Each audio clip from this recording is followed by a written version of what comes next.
El canal Utópico estuvo presente en los talleres que dicta Internet Activa, un curso en línea digital y abierto pensado para apoyar a quienes quieren participar activamente en la defensa del Internet abierto, participativo y libre que conocemos. Las redes sociales digitales, al permitir sumar esfuerzos individuales en forma libre y horizontal, están creando nuevos comportamientos sociales, que son los que realmente permitirán una Internet abierta, participativa y libre.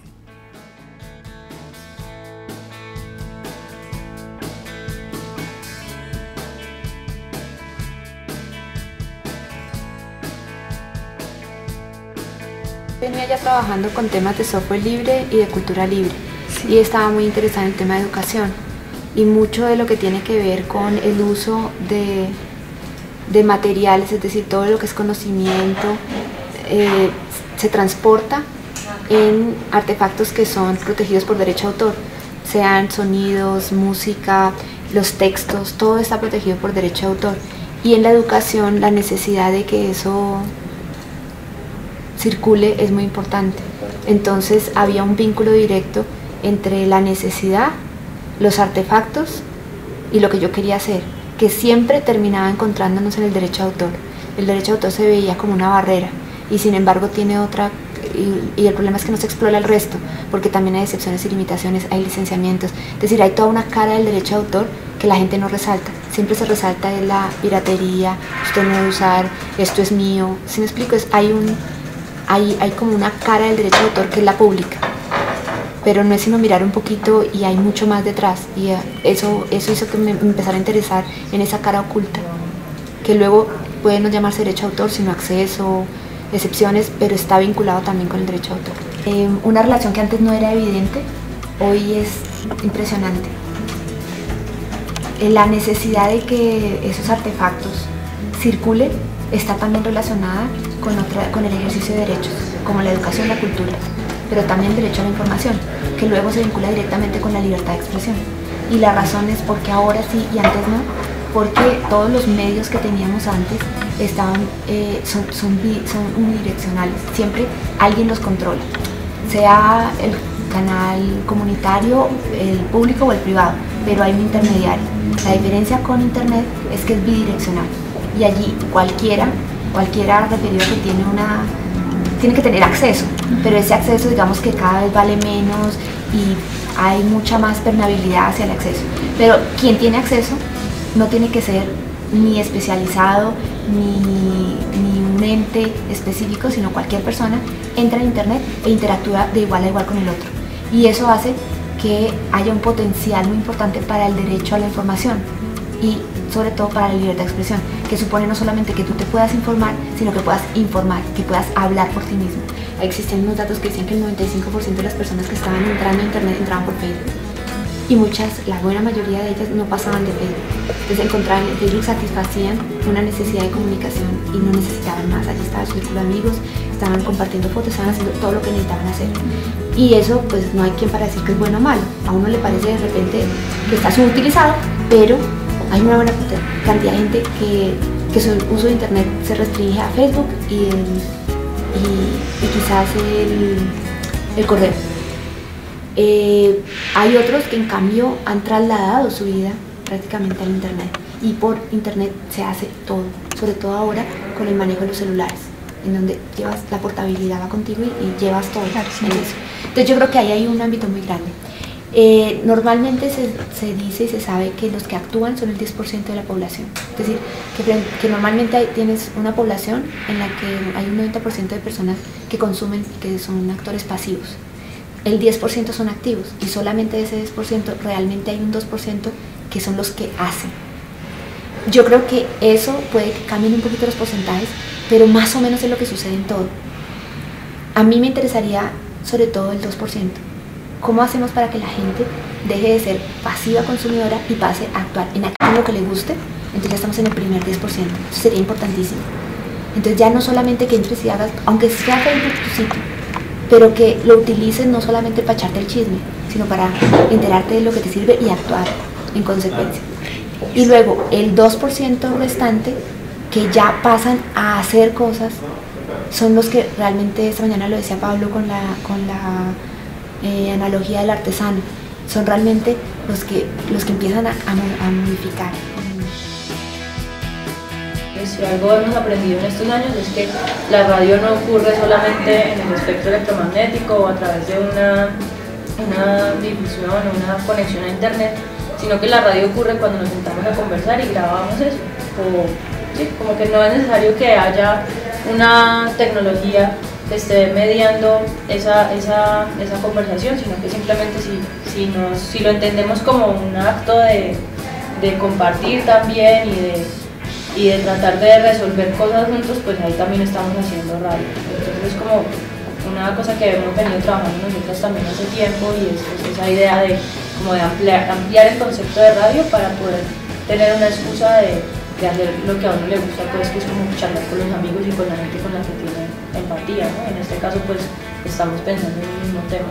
Entonces nos parecía que era como un dispositivo interesante no solamente para nosotros aquí, sino para pensarlo para la comunidad de Creative Commons o en general la comunidad de cultura libre, que lo que nosotros pudiéramos grabar, las entrevistas que pudiéramos hacer, los textos que encontráramos ahora, pues pudieran servirle a otros que escuchen el programa más adelante o el podcast.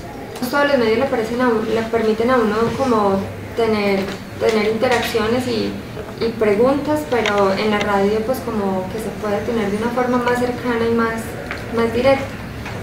Hay algo muy valioso que es la memoria que queda para otros.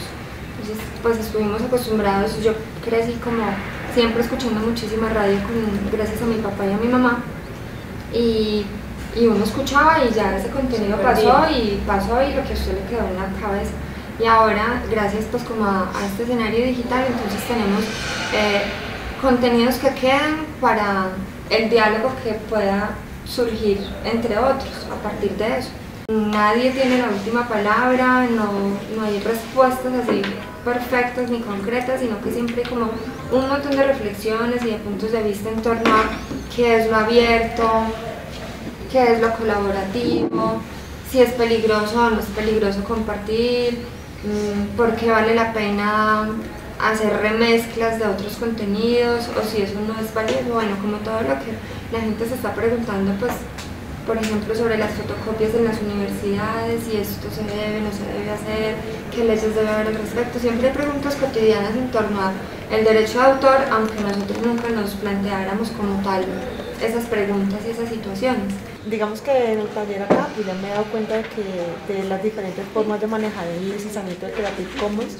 Me doy cuenta de que no solamente la parte de licenciamiento con todos los derechos reservados es la única forma de licenciar, que yo puedo decidir qué derechos cedo y qué derechos conservo y puedo hacer una combinación de ellos.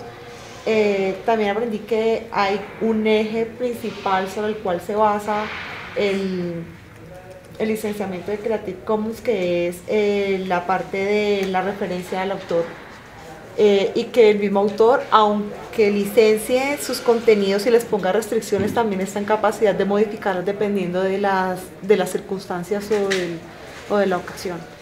Eso me parece demasiado valioso porque pues no es lo mismo producir un contenido y compartirlo con una persona o con una fundación que de verdad lo esté necesitando para cuestiones de caridad o cuestiones de investigación o de desarrollo, que compartirlo con una persona o corporación cuyos fines sean lucrativos. Entonces se pueden manejar diferentes tipos de licenciamiento y eso lo decide el autor. Bueno, inicialmente mis deberes serían respetar a los demás personas o seres humanos que producen obras y que las comparten en internet, y mi manera de respetarlos es citando, haciendo referencia a quién hizo esa obra, y el resto de los deberes irían ligados al tipo de posibilidades que da pues, esa persona de hacer uso de su obra. Y mis derechos son la posibilidad de poder compartir y poder dar otra visión frente al mundo gracias a lo que publican otras personas. Tengo dos tipos de derechos sobre los contenidos que yo pongo en internet. Tengo derechos morales y tengo derechos patrimoniales. Dentro de los morales tengo la atribución, que es una cosa que siempre debe darse sobre cualquier tipo de contenido que yo ponga en línea o en cualquier otro medio. O sea, el hecho de que lo hice yo y que si lo usan pues digan que ese contenido lo cree yo. Digamos que ese es uno de los importantes. Pero también hay otra serie de derechos que tienen que ver con lo que permito o no permito que hagan con esos contenidos en la red, que generalmente son más sobre los derechos patrimoniales, que tienen que ver con copia, con reproducción, con generación de obras derivadas y demás. Entonces, digamos que yo sé que yo puedo decidir qué derechos les cedo a otros para que hagan cosas con mi material y qué cosas no les permito hacer con mis materiales. Entonces yo utilizo generalmente licencias abiertas que me permiten hacer esa diferenciación. Entonces trato de no subir materiales que tengan todos los derechos reservados. Arrogo el derecho de decidir cómo quiero que otros usen el material y no lo hago con sí.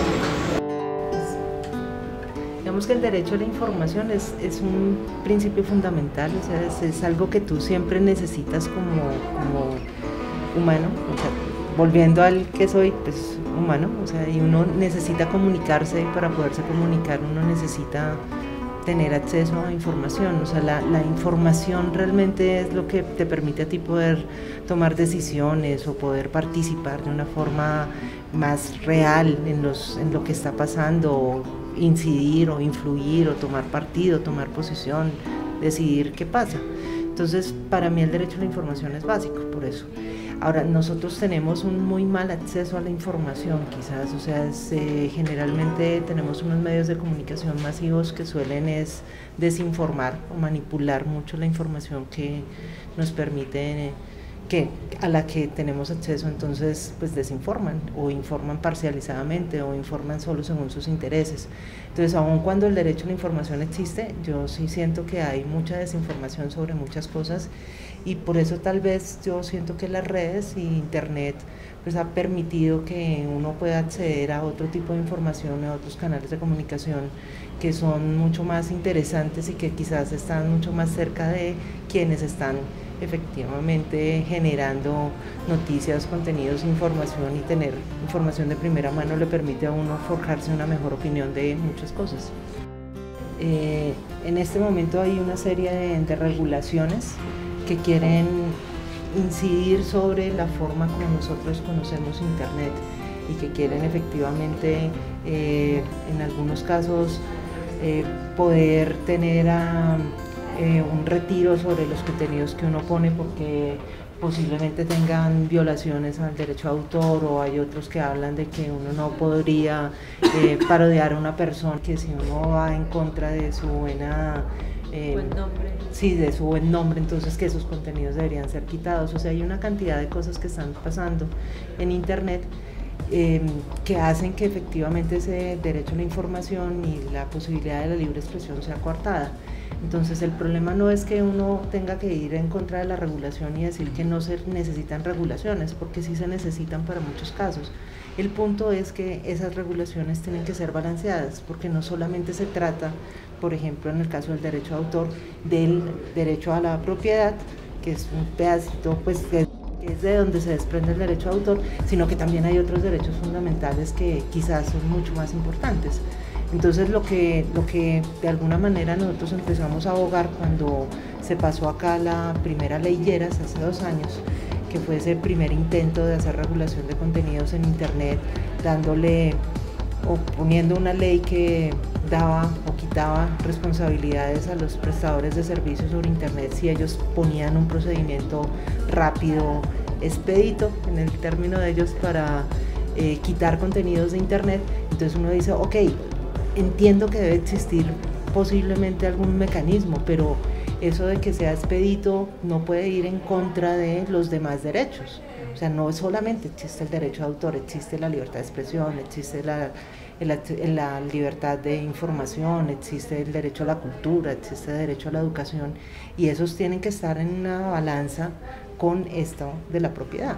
Entonces nosotros armamos un colectivo a partir de esa presentación de la primera ley Lleras, armamos un colectivo en contra, que es Red Pa' Todos, y cuando armamos Red Pa' Todos nos dimos cuenta de que había muchísima gente que efectivamente quería conocer del tema y que no lo entendía, porque uno no le enseñan desde chiquito qué es derecho de autor, o uno le dicen que usted no puede y no puede y no puede, y nunca le dicen que sí puede, o cómo sí puede, o por qué no puede, sino que uno siempre lo crían en la prohibición. Entonces como yo ya conocía alternativas porque venía trabajando con software libre, nosotros lo que decíamos es no tenemos que más gente conozca también alternativas y pelear porque efectivamente las regulaciones que se pongan sean balanceadas, que tengan en cuenta la otra cara de la moneda, y armamos el colectivo. En Red para Todos yo en este momento coordino algunas de las acciones que se están tomando, ayudo a redactar textos, ayudo a mover redes sociales, cuando se hacen eventos pues está ahí, se dan conferencias, se dan charlas, o sea como que trato de que efectivamente esa idea de no es que estemos en contra de la regulación puede ser buena, sino que se necesita una regulación balanceada, llegue a más gente para que entiendan de qué es de lo que estamos hablando, que no solamente se puede hablar de derecho de autor sin tener en cuenta como todo lo demás que está involucrado ahí. Y sobre todo esa información es importante que le llegue no solamente al conjunto completo de la población, sino principalmente, por ejemplo, a los congresistas, que son los que efectivamente estaban legislando sobre esa ley. O es importante que llegue a otras instancias del gobierno donde uno ve que hay una fuerte labor de lobby de las industrias culturales, de las industrias del entretenimiento, que siempre han dicho como susurrado al oído cómo debe ser la ley de alguna forma. Entonces uno dice, bueno, si ellos susurran, pues nosotros alegaremos un poquito más duro a ver si nos escuchan y se dan cuenta de que se necesita el balance y escuchar la otra postura. O sea, el punto es que más bien las leyes empezaron por los países del primer mundo, o sea, tú tienes el equivalente a la ley de derechos de autor en internet, que nosotros, pues el primer intento fue la ley Lleras, en Estados Unidos es la DMCA, y efectivamente DMCA es una ley que allá data de 1996. Entonces, si tú lo ves, más o menos tenemos unos 20 años de diferencia entre una propuesta y lo que nosotros estamos implementando es copia de esa propuesta de hace 20 años. Entonces, no es que sea un tema del primer mundo y que nosotros del tercer mundo hasta ahora nos llega, sino es más que es un tema del primer mundo que se ha exportado a los demás países vía tratados como el Tratado de Libre Comercio. Entonces, cuando tú ves esa relación, el problema no es ni solo de Estados Unidos y que llegó acá no sé, por azar, ni es un problema que solamente es local y que lo tenemos que manejar acá. O sea, la misma discusión que estamos teniendo, las mismas acciones que estamos tomando, los mismos movimientos que se están forjando acá, también se están dando en Estados Unidos, en España, en Francia, en Islandia, en, no sé, Australia, en Perú tenemos amigos que están trabajando sobre lo mismo, en Chile, en Argentina, en México. Es un problema global, es un problema donde tenemos efectivamente estas dos miradas sobre cómo se construye la cultura y sobre quién puede acceder a la cultura y si para acceder a esa cultura se tiene efectivamente que hacer una recuperación tan abrumadora por parte de un monopolio. Entonces, es bastante complejo el tema, pero es un tema que es global, no es un tema solamente de acá. Lo que pasa acá refleja lo que está pasando en otros lados del mundo. El crowdfunding, que en inglés sería, o se lo ha denominado financiación en masa, y bueno, desde Goteo y desde una acepción que creemos que refleja más la realidad, pues lo podríamos entender como financiación colectiva. Es un paradigma digital relativamente nuevo que se puede explicar pues de una manera, digamos, más clara, como lo que se ha hecho toda la vida con colectas, en las que podías conseguir dinero pues de muchas personas para, imaginemos, ¿no?, un viaje universitario, crear una obra de teatro. Ha llegado a los terrenos de Internet con una serie de características principales, pero en el fondo es eso, ¿no?, es conseguir dinero para un proyecto a través de pequeñas aportaciones de mucha gente. Entonces lo que ha pasado con este fenómeno es que ha incorporado, por un lado, la capacidad de difusión de la red, o sea, es, digamos, mucho más fácil que muchas personas se enteren de que ese proyecto necesita dinero y que pueden apoyarlo con cantidades a veces muy pequeñas de dinero. Y por otro lado, también está jugando un papel importante las transacciones digitales, pensando que, bueno, hace relativamente poco tiempo eso de pagar por internet era como una barrera muy alta para muchísima gente, ¿no? Activaba muchos miedos, muchas suspicacias, y cada vez va siendo más natural y más normal para la gente, pues eso, hacer transacciones monetarias por internet. Entonces, bueno, estos dos factores unidos a la característica que normalmente hay muchas plataformas ahora de crowdfunding y la mayoría responden también a una apuesta segura, entre comillas, de manera que si tú tienes un objetivo de lograr una cantidad de dinero X, tienes un plazo de tiempo, por lo tanto hay un reto para conseguir ese dinero en un tiempo determinado, pero si no lo logras, no sucede nada, no hay ningún coste adicional. O sea, yo como cofinanciador, ¿no?, por poco dinero que haya puesto, veo que ese dinero vuelve, por tanto no lo he perdido, no hay ningún coste adicional, y el impulsor del proyecto tampoco tiene que pagar ningún coste, de manera que es, entre comillas, una apuesta segura para conseguirlo a través de la red, ¿no? Esto para responder un poco a la característica principal de la financiación colectiva, que más que para activismo y lo social, empezó desarrollándose y sigue siendo, sobre todo, una manera de conseguir fondos para proyectos culturales, especialmente de tipo musical o audiovisual. Por un lado, los proyectos musicales, de hecho, antes de que existieran plataformas de crowdfunding, pues en el año 95 ya hubo alguna experiencia interesante con un grupo, por ejemplo, que se llama Marillion, inglés, que cuando tocó que se fueran de gira a Estados Unidos, de repente cayó el sponsor, avisaron a sus fans de que no podrían ir a Estados Unidos y fueron sus fans los que se organizaron, sin plataforma ninguna, digamos que haciendo un llamado para conseguir apoyar a su grupo favorito y que se pudieran ir de giras. Consiguieron no recuerdo ahora cuántos dinero, no sé, $37.000, puedo equivocarme con la cifra, pero finalmente, sin ninguna plataforma, digamos, pero con esa financiación colectiva. ¿Qué pasa? Pues que los grupos de música tradicionalmente, a poco que toquen, que actúen en público, tienen comunidades de fans que les apoyan. Por eso ha sido y sigue siendo de largo el tipo de proyectos que más consiguen financiarse a través de crowdfunding. Y los segundos son los proyectos audiovisuales, documentales, cortos, videoclips, etcétera. Pero esto es más por una característica de mensaje. Dominan el lenguaje audiovisual, son capaces de hacer un vídeo de 2 minutos que transmita muy bien empatía, energía, ganas de que tú les apoyes, y dominando este canal vamos viendo que es fundamental para financiarse. Entonces, de alguna manera, lo social y lo activista sería algo que, bueno, desde Goteo, desde una serie de características que nos ha parecido que había que, bueno, implementar o desarrollar más lejos del crowdfunding, sí que tienen oportunidad, pero es todavía en donde hay mucho recorrido que hacer.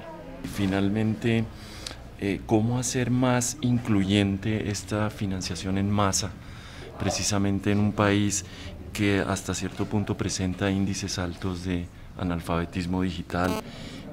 Es decir, cómo implantarlo en Colombia, donde hay capital humano, digámoslo, bueno, pero hasta cierto punto el otro es muy limitado, ¿verdad? Yo, bueno, ahí desde la experiencia de Goteo, que como decía antes, tiene algunas características que hemos pensado acercaban más estas lógicas de apoyo a proyectos, más allá de lo monetario. Hay una serie de reflexiones que creo que son importantes, ¿no?, para un contexto como podría ser en Colombia. Una primera es que creemos que, aparte de lo monetario, la cultura de Internet y la experiencia previa incluso al fenómeno del crowdfunding demuestra que hay gente que puede querer apoyar no solo con dinero a una iniciativa. Entonces, bueno, en Goteo lo que llevamos ya un año largo comprobando y viendo que es muy complementario al crowdfunding es qué más necesitas para tu proyecto que no es monetario y que alguien puede aportar en saberes, en talento, en algo que le gusta o que puede hacer, y que, bueno, esa traducción, ese desarrollo web, incluso, bueno, trabajo a veces de programación, lo pueden hacer porque, bueno, quieren ver ese proyecto hecho realidad y aportan con su tiempo. O incluso infraestructura y herramientas, gente que está prestando medios de transporte, locales de trabajo, servidores y un largo etcétera de cosas que dices, bueno, esto, insisto, como un complemento a lo monetario me está ayudando. Otra cosa que estamos viendo, que creo que es también interesante, sí o sí, esto que comentaba de que tiene que haber cierta familiarización y pérdida de un poco de temores con el pago online, es algo muy propio de un nivel de experiencia con la red que sigue siendo un reto. Pues eso, si has estado poco expuesto al medio, si lo has utilizado poco, siempre, hasta que no estés más familiarizado, te va a suponer un temor o una complejidad adicional. Pero incluso con eso superado, ¿no?, con una tarea de alfabetización, de maximizar que esos canales funcionen, vamos viendo también que hay proyectos y campañas de financiación colectiva que activan canales paralelos, desde complementar la financiación digital con colectas de las de toda la vida. O sea, hay proyectos que a lo mejor el 50% del dinero ha llegado haciendo esa fiesta o ese encuentro donde el dinero se ha movido analógicamente y luego, bueno, cuando lo han recuperado, el impulsor del proyecto ha ido y ha dicho, bueno, pues ahora hago la transacción yo para que suba el termómetro de mi campaña, aunque yo sé, bueno, y está explicado que los fondos no solo han sido por dinero de manera digital.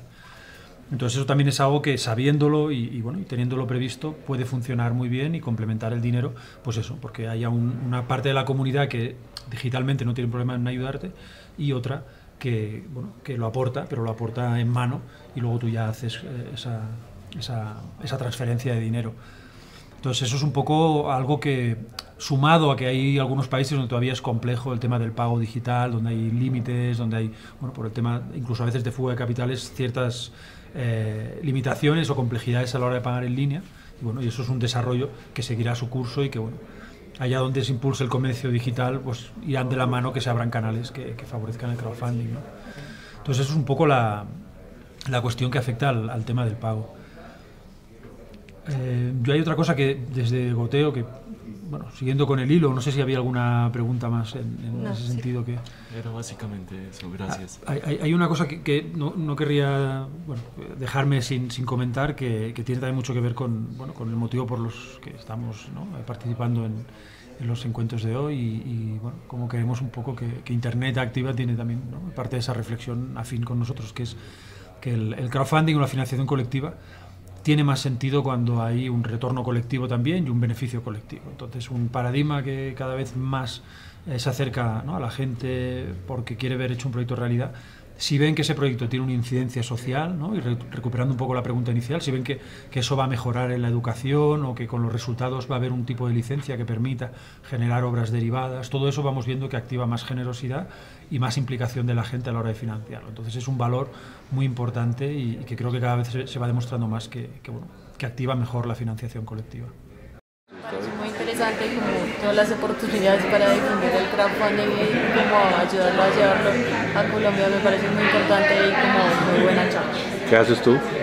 Yo tengo una plataforma de crowdfunding como que vamos a lanzar en marzo, se llama La Incubadora. Conoce uno nuevas formas de financiación para ideas colectivas.